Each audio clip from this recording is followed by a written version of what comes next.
Pembelajaran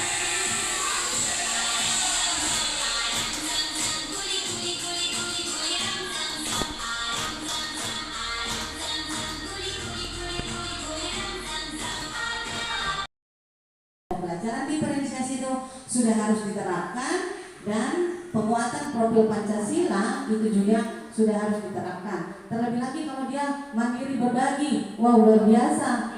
Modulnya itu dibikin sendiri, Bapak Ibu. Kalau di mandiri berubah, masih dia disiapkan oleh kementerian modul-modulnya, dapat di-download di aplikasi PMM.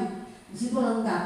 Ya, nah, secara kebetulan sekolah kita sama-sama memilih IKM belajar, maka yang harus kita pahami adalah bagaimana mengintegrasikan pembelajaran diferensiasi dan proyek penguatan profil Pancasila.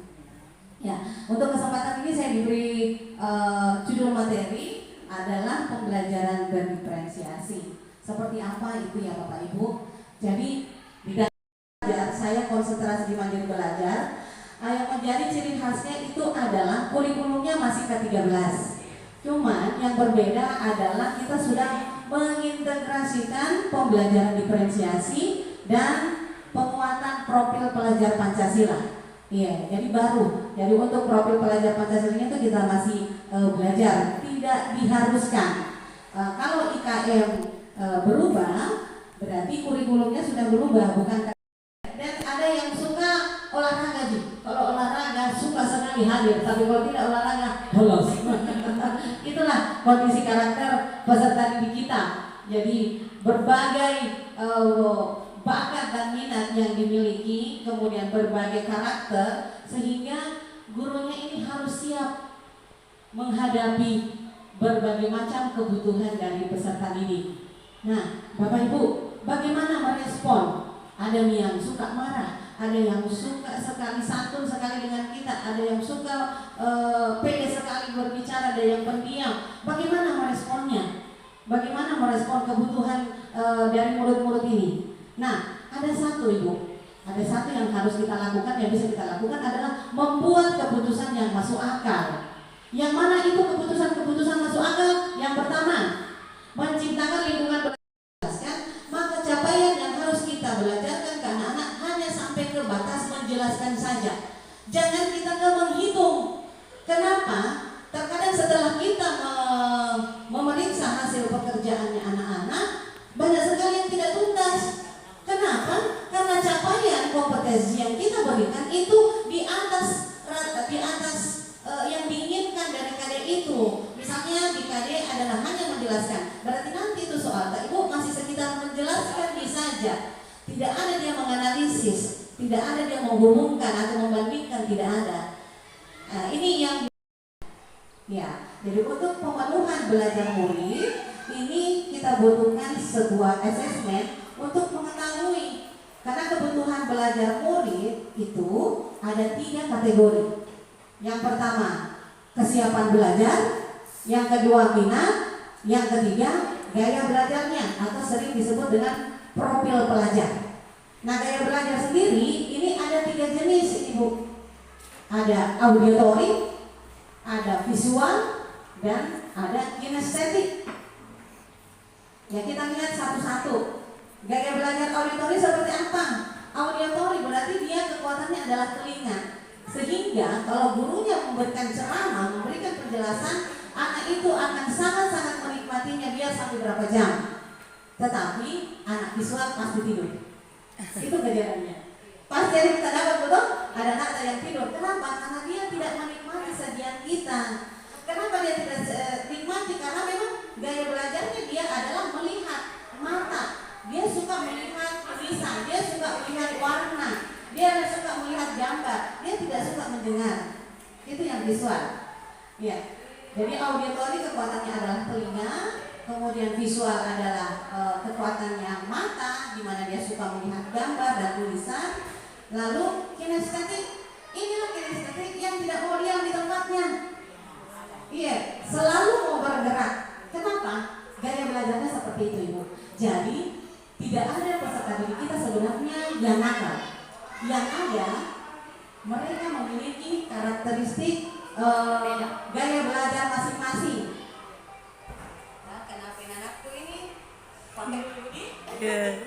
Kalau 50%, tapi kalau misalkan 50% tidak cukup di 50%, berarti remedial boleh bentuk per kelompok, boleh juga remedialnya bentuknya individu. Nah, sehingga ketika tidak cukup 50%, maka bisa kita menggunakan anak-anak yang tuntas dapat nilai 100 atau dapat nilai 90 dalam arti di atasnya nilai KKM, itu menjadi tutor sebaya dari anak-anak kita di dalam remedial. Jadi di dalam remedial itu Ibu ada perlakuan dulu yang kita berikan, tidak langsung dikasih ulangan anak-anak. Biasanya kalau sudah ulangan dinyatakan tidak tuntas, ikut remedi. Besok ulangan remedi langsung dikasih soal yang sama. Itu keliru Bapak Ibu. Jadi dianalisis dulu nomor berapa anak-anak kita tidak tuntas, itu yang dijelaskan. Nah, kalau misalkan ada anak kita yang dapat nilai 100, itu bisa dia menjadi tutor sebaya yang menjelaskan kepada anak-anak teman-temannya untuk bisa dia paham item yang tidak tuntas itu. Kapan gurunya bisa langsung terjun di dalam remedial? Ketika terjadi pembelajaran ulang. Kapan terjadi pembelajaran ulang? Ketika anak Pak Ibu lebih setengahnya dari peserta didik yang tidak tuntas. Banyak sekali yang tidak tuntas. Kalau ketuntasannya, ketidaktuntasannya mencapai 80% dari sekian jumlah anak yang ada di kelas, maka kita akan melakukan pembelajaran ulang. Diulangi Bu. Mungkin ada yang tidak tepat kita sajikan, mungkin model tak, metode tak, atau media kita tidak menggunakan untuk membelajarkan materi itu. Jadi sehingga di remedi kita menggunakan media, metode yang menuntun anak untuk dapat mencapai kompetensinya. Kemudian lanjut di menerapkan manajemen efektif. Seperti apa sajian pembelajaran sehingga bisa efektif. Anak-anak yang begitu banyak karakternya itu menikmati semua belajar, tidak ada yang main-main. Seperti itu. Kemudian memenuhi kebutuhan belajar murid. Nah, tadi di awal ada begitu banyak karakter, ada begitu banyak bakat minat. Nah, ini yang harus kita penuhi kebutuhannya Bapak Ibu. Pertanyaannya, bagaimana memenuhi kebutuhan belajar anak? Salah satu yang dapat, jadi kinestetik itu suka menggerakkan tangannya, intinya anggota badannya, kakinya suka bergerak, mengunjungi teman yang satu, mengunjungi teman yang lain, mencubit, makobi-kobi, seperti itu, itulah kinestetik. Ya. Nah, sehingga bagaimana cara membelajarkan kinestetik? Kita gunakan anggota tubuhnya untuk dibelajarkan.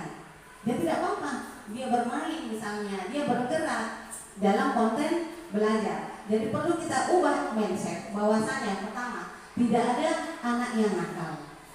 Yang ada, mereka memiliki gayanya masing-masing.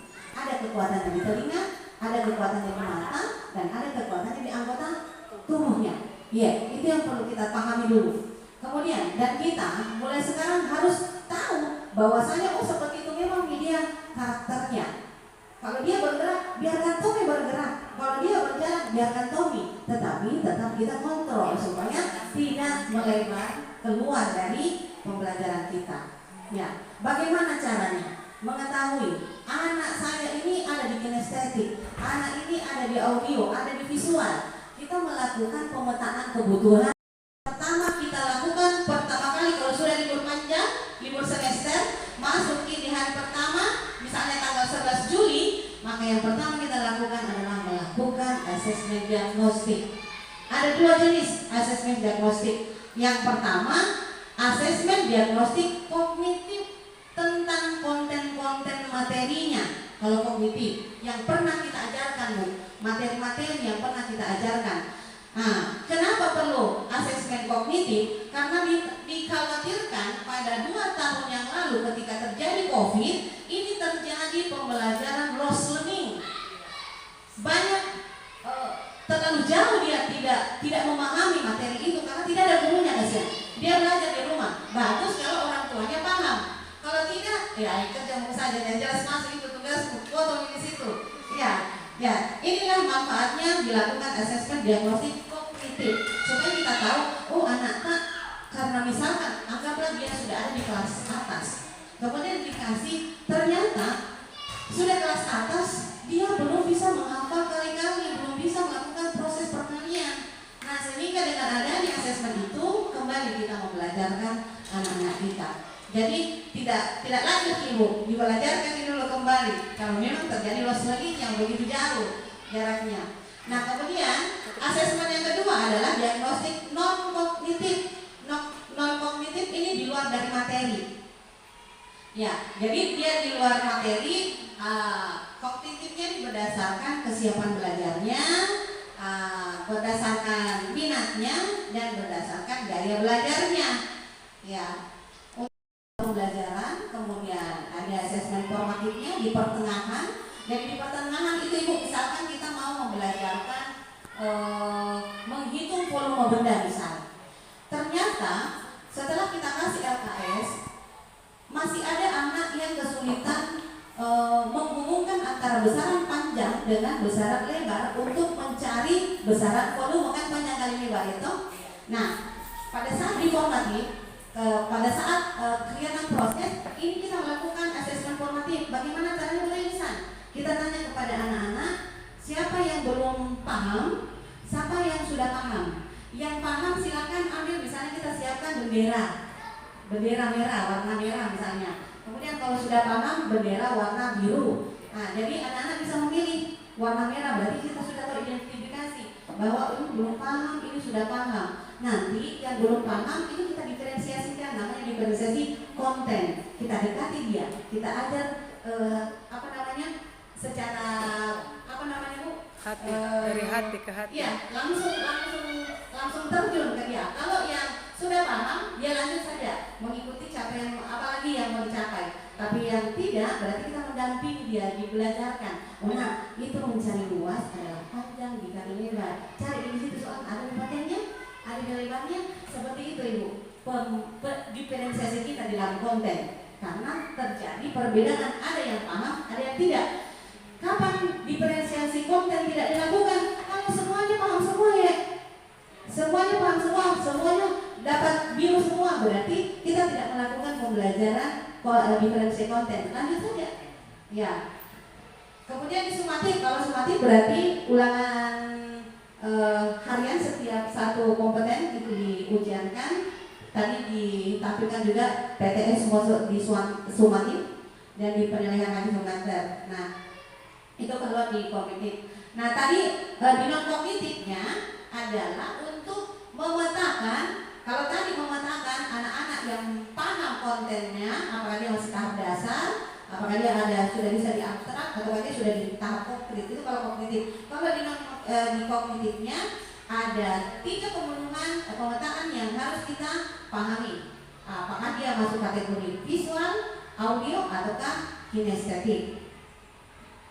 Ya, saya lanjut lagi kemudian. Nah, untuk mengadakan asesmen kita perlu menyiapkan, dan mungkin kalau mau dikasih ada juga soal kelas 3 supaya kita tahu sejauh mana ketertinggalan anak terkait dengan konten yang mau kita ajarkan. Iya, seperti itu. Nah, untuk asesmen diagnostik non kognitif ini boleh dia tidak berbentuk instrumen lembaran. Iya, boleh langsung bercerita saja dengan anaknya. Misalnya, nah kita sukanya menggambar, membaca, ya, ataukah suka melakukan praktik untuk mengidentifikasi. Jadi checklist aja, bukan kan banyak itu ibu tidak mau dibebankan membuat instrumen lagi dengan misalnya berjumlah-jumlah item. Langsung saja tanya anaknya satu-satu baru checklist. Oh, dia suka menggambar, berarti audio. Dia suka praktik, berarti kinestetik. Jadi seketika di hari itu, meskipun tidak ada bentuk lembaran pertanyaan, kita ungkap saja secara lisan, itu bisa kita dapatkan hasil pemetaan tes diagnostiknya.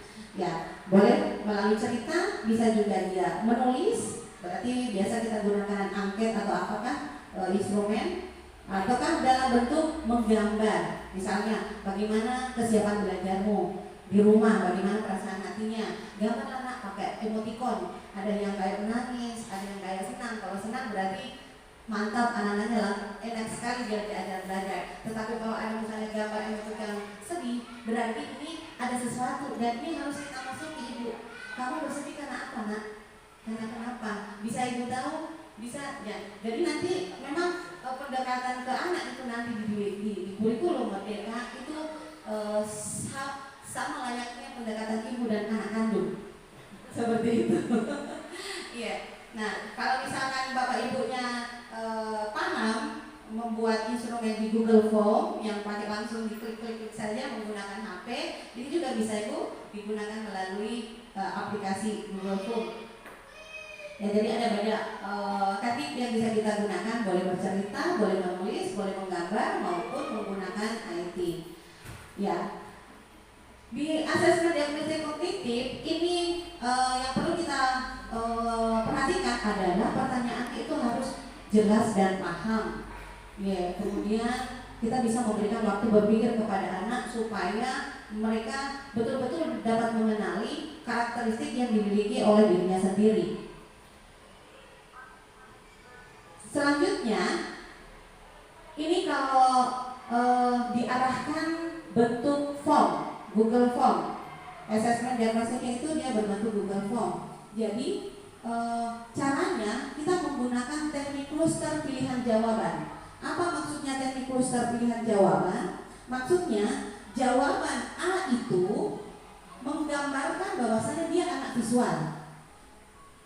Jawaban ketika dia pilih B berarti dia adalah anak auditori. Kalau dia jawab C berarti dia adalah kinestetik. Ini namanya Google cluster. Jadi nanti siapa menjawab A berapa banyak, misalnya ada 6 A berarti 6, ada anak 6 visual, 5 di auditori, ada 5 seperti itu. Saya kasih contohnya ibu ya.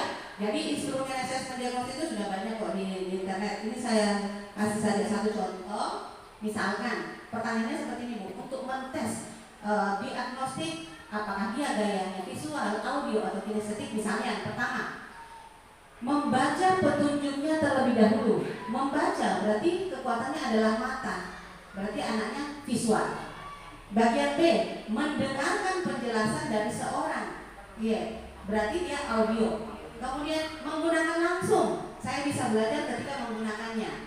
Ya berarti ini jawabannya anak kinestetik. Jadi ketika dikasih pertanyaan, ketika saya mengoperasikan peralatan baru, saya biasanya apa? Kalau anak memilih A, berarti dia adalah visual. Kalau anak jawab B, dia adalah audio. Dan jika dia jawab C, berarti dia adalah anaknya kinestetik. Ini namanya mengkluster supaya menggampangkan kita nanti menganalisisnya untuk mendapatkan hasil pemetaan.